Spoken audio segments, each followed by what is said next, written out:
कहते हैं काम करो ऐसा कि पहचान बन जाए, हर कदम चलो ऐसा कि निशान बन जाए।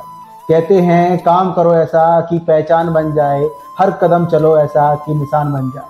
जिंदगी तो काट लेता है यहाँ पर हर कोई, जिंदगी तो काट लेता है यहाँ पर हर कोई, जिंदगी जियो इस कदर की मिसाल बन जाए। वेलकम बैक दोस्तों, मैं हूं अविनाश और आप देख रहे हैं आज अविनाश सिंघासी को। दोस्तों एक बार फिर से आप सभी का हमारे चैनल में बहुत बहुत स्वागत है, क्योंकि आज हमारे साथ हैं विक्रम जी, और जो कि टूरिस्ट कंपनी में काम करते हैं। और विक्रम जी, हमारे प्रोग्राम में आपका बहुत बहुत स्वागत है। Thank you sir, thank you. सबसे पहले आप अपने बारे में कुछ बताइए। मैं अभी ऐसा सेल्स मैनेजर दुनिया ऑनलाइन प्राइवेट लिमिटेड में वर्क करता हूं। हमारी कंपनी गाजियाबाद बेस्ड है। हम लोग विगत 25 वर्षों से देश दुनिया को लोगों का घुमाने का काम करते हैं। हमारे यहाँ B2B काम है, हम बिजनेस टू बिजनेस मॉडल पे वर्क करते हैं। बिल्कुल। हम लोग क्या है, एजेंटों को सर्विस देते हैं। डायरेक्ट कस्टमर से हमारी डीलिंग नहीं है, एजेंटों से देते हैं। बुंदेलखंड के भी कई विद्यार्थी हमने अपने कॉलेज के, जिसमें मैं पढ़ता था ITHM, वहाँ से कई बच्चे सेलेक्ट किए थे। लास्ट ईयर भी 2 बच्चे हम लेके गए थे और आज वो अच्छी पोजीशन में वर्क कर रहे हैं। पिछले विगत 5 वर्षों में हमने 12 बच्चे सेलेक्ट किए बुंदेलखंड के, जो आज 50-50 हजार की तनख्वाह पे काम कर रहे हैं। हमारे साथ के ही कई लड़के आज अपनी कंपनी भी खोल के बैठे हुए हैं। वो ट्रैवल एजेंसी एलाइट पे भी हैं, जैसे ताजुद्दीन हैं, वो भी ट्रैवल हॉलीडेज के नाम से चलाते हैं अपना। ऐसे बहुत से ही लोग इस फील्ड में वर्क कर रहे हैं। ट्रैवल एंड टूरिज्म में सबसे अच्छी बात होती है देश विदेश पर्यटक घूमना और घुमाना, और उसी के माध्यम से शिक्षा प्राप्त करना। बहुत बढ़िया। आप जितना घूमेंगे उतना ही ज्यादा आपको शिक्षा प्रदान होगी। जैसे आप साउथ में गए, वहाँ का आपने नया कल्चर देखा। बिल्कुल। अब वहाँ खान पान भी अलग है, रहन पहन भी अलग है, तो वहाँ से आपको लर्निंग पता चलती है। बिल्कुल। रंगोली, जैसे कि आपने अभी बात की कि शिक्षा, शिक्षा का हमारे जीवन में कितना महत्व है? शिक्षा का तो सर बहुत है। मैंने 5वीं क्लास में एक डिबेट में भाग लिया था, जिसका टॉपिक था शिक्षा जीवन के नैतिक मूल्यों को समझने के लिए है, ना कि पैसा कमाने के लिए। बिल्कुल बिल्कुल। पैसा तो हर कोई कमा सकता है, अन्य के लिए कोई डिग्री नहीं चाहिए। बिल्कुल। लेकिन जीवन के नैतिक मूल्य समझना, जातिवाद से आगे बढ़ना, सामाजिकता लाना, समाज के हितों के लिए काम करना, वो आप शिक्षा के माध्यम से ही उपयोग कर सकते हैं। जैसे हम और आप दोनों ही लोग केंद्रीय विद्यालय संगठन से पढ़े हुए हैं। बिल्कुल बिल्कुल। हम लोगों को उस समय सिखाया गया था कि ये लाइट हो गया, पानी हो गया, ये सभी के लिए, आपका पर्सनल नहीं है कि आप इसका नल खोल के छोड़ दें और घंटों पानी की बर्बादी हो। हम लोगों को तब भी बताया जाता था कि आप कितने भी रिच हो तब भी जिस कमरे से निकले उसका बल्ब बंद कर दें। बिल्कुल। क्योंकि आने वाली पीढ़ी के लिए भी तो आपको छोड़ के जाएंगे। अगर हर चीज का आप ही उपयोग कर लेंगे तो आपके आने वाली पीढ़ियों के लिए क्या करेंगे? आज आप देखते हो, जैसा कि आपने बताया कि आप स्कूल में पढ़े हुए हैं, तो बचपन में क्या सोचा था कि बड़े होके क्या बनना है? कक्षा 2 में पढ़ता था, तो वो एक एयरफोर्स का स्कूल था, तो वहाँ सोचा कि पायलट बनना है, क्योंकि वहाँ ग्वालियर में सारे पायलट लोगों को ही देख पाते थे। बाद में पता चला कि उस समय पायलट बनने की हाई स्कूल में जब मैं था 18 लाख रुपए फीस थी प्राइवेट पायलट बनने के लिए। क्योंकि मेरे फादर आर्मी से रिटायर्ड हैं, मेरी माता जी गवर्नमेंट टीचर है टूका किलचवाड़ा बबीना ब्लॉक में, मेरी वाइफ भी फार्मासिस्ट है, और मेरी 2 बेटियां हैं। एक का नाम आद्या सिंह है, दूसरा का नाम भानवी सिंह है। बिल्कुल। एक 4 साल की, एक 3 महीने की है। मैं उनके फ्यूचर के लिए भी सोचता हूँ कि अगर हमने अच्छी शिक्षा उनको दे दी, उसके बाद आप शादी ब्याह की टेंशन से मुक्त हैं। अगर आपने अपने बच्चे अच्छे से पढ़ा दिए तो वो अपना जीवन निछावर कर सकते हैं अपनी मन इच्छाओं के बाद।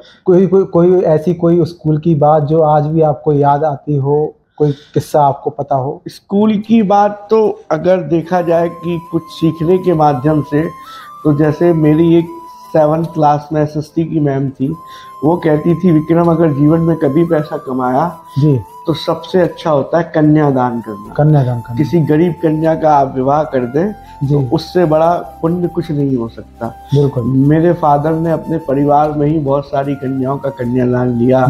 मेरे माता पिता भी 2, जिनके कोई लड़की नहीं थी, तब भी उन्होंने 2 बच्चियों का कन्यादान लिया।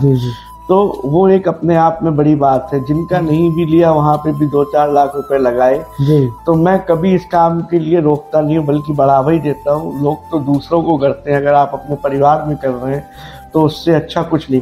भगवान ने आपको इस लायक बनाया तो कि आप कर सकते हैं।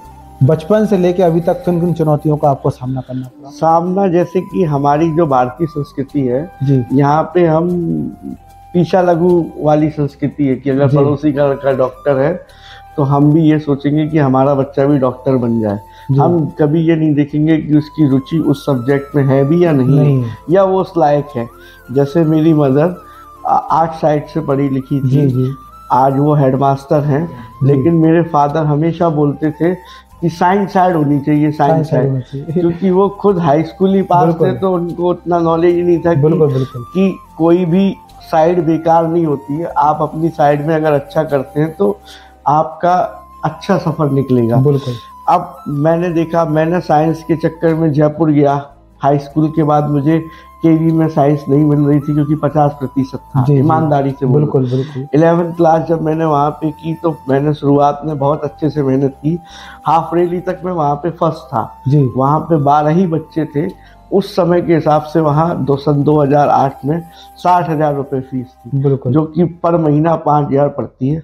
उस समय उतनी तनख्वाह भी नहीं थी, लेकिन किन कष्टों में मेरे माँ बाप ने वो फीस दी। उसके बाद हर महीने 2,000-3,000 रुपये आपका रहने खाने का खर्च हॉस्टल में वो भी देना। मैं उसका शुक्रगुजार भी जिंदगी भर रहूंगा उनका कि उन्होंने मेरी पढ़ाई लिखाई में कभी भी कोई कमी नहीं की अपने द्वारा। और ये हुआ भी था जब मैं 3rd-4th क्लास में था, तभी मम्मी स्कूल जाती थी और मैं तिजोरी से पैसे लूट के और वीडियो गेम खेलने चला जाता था। तो ये सब चीजें बाद में आपको रियलाइज होती है कि आपने क्या अच्छा किया, क्या बुरा किया। इस साथ विक्रम जी एक चीज और पूछना चाहेंगे आपसे, हमारे दर्शक जानना चाहेंगे कि उन लोगों से आप क्या कहना चाहेंगे जो लोग आपकी तरक्की से जलते हैं? सर, जलने वालों के लिए तो और अच्छा है कि और जलो और तरक्की करें। हम तो कहेंगे कि उसकी संख्या ज्यादा होनी चाहिए। अगर आपका पड़ोसी आपसे नहीं जलता है तो इसका मतलब आपने तरक्की नहीं की है। बिल्कुल। तरक्की आपकी तभी है जब आपका पड़ोसी और लोग आपसे जले। एक्चुअली हर माँ बाप का सपना होता है कि हमारे बच्चे हमसे भी आगे जाएं। बिल्कुल। अगर मान लो हमने एक मकान, एक कार खरीदी तो बच्चा 1-2 मकान अपनी दम पे बनाए, बिल्कुल, गाड़ी खरीदे, तभी वो तरक्की मानी जाती है। तभी मानी जाती है। आपके टर्निंग पॉइंट की, तो आपके लाइफ में टर्निंग पॉइंट कब आया? मेरी टर्निंग पॉइंट आया जब मैं पॉलिटेक्निक कर रहा था, मैकेनिकल ब्रांच मुरादाबाद में, और फाइनल ईयर में था।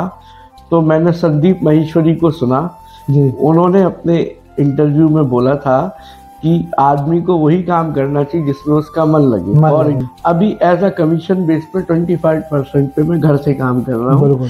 अब मुझे सुख इस बात का है, पैसे भले ही ज्यादा नहीं है, कि माँ बाप के साथ रह रहे हैं, दोनों बच्चे को दादा दादी का प्यार मिल रहा है, और आपसी समय में बढ़ रहा है। अगर बच्चे अलग अलग रहते तो उनका दादा दादी से प्यार ही नहीं होता, वही हाय हेलो तक ही होता है। जब साथ रहेंगे तो आपसी प्यार बढ़ेगा। साथ ही साथ जैसे कि आपने बताया, झांसी से आपका क्या कनेक्शन है? झांसी से कनेक्शन बस ये है कि हमारी जन्मभूमि भी बबीना से है। मैं बबीना के ही MH में पैदा हुआ था। तब से लेके अभी तक हम झांसी में ही रहते हैं, और हमने जितना समय झांसी में बिताया है उतना कहीं और भी नहीं बिताया। और हमें रानी लक्ष्मीबाई की नगरी इतनी प्यारी लगी कि हम चाहेंगे कि मृत्यु भी इसी धरती से ही हो और कहीं जाने की जरूरत ना। चलते चलते झांसी एवं पूरे देशवासियों को हमारे चैनल के माध्यम से कोई संदेश देना चाहेंगे? संदेश बस सर इतना ही देना चाहेंगे कि जिस भी फील्ड में आप काम कर रहे हैं, तन मन धन से करिए, सफलता आपके कदम चूमेगी, इसमें कोई दो राय नहीं है। क्योंकि कोई भी फील्ड, कोई भी बोले कि ये साइंस साइड है, मैथ साइड है, आर्ट, बेकार नहीं होती। क्योंकि आर्ट साइड वाले ही बच्चे आगे चल के IAS के अधिकारी बनते हैं और सिविल सर्विस पास करते हैं। सिविल सर्विस देश का सर्वोच्च ही एग्जाम है, आपको भी पता ही होगा। तो कहने का मतलब ये है कि आप जिस भी फील्ड में काम कर रहे हैं, उस फील्ड में तन मन धन से जुट जाइए तो सफलता अवश्य मिलेगी। दोस्तों, आज के लिए सिर्फ इतना ही। फिर मिलेंगे एक नए टॉपिक के साथ, नए शख्स के साथ। तब तक के लिए स्वस्थ रहिए, मस्त रहिए। जय हिंद, जय भारत।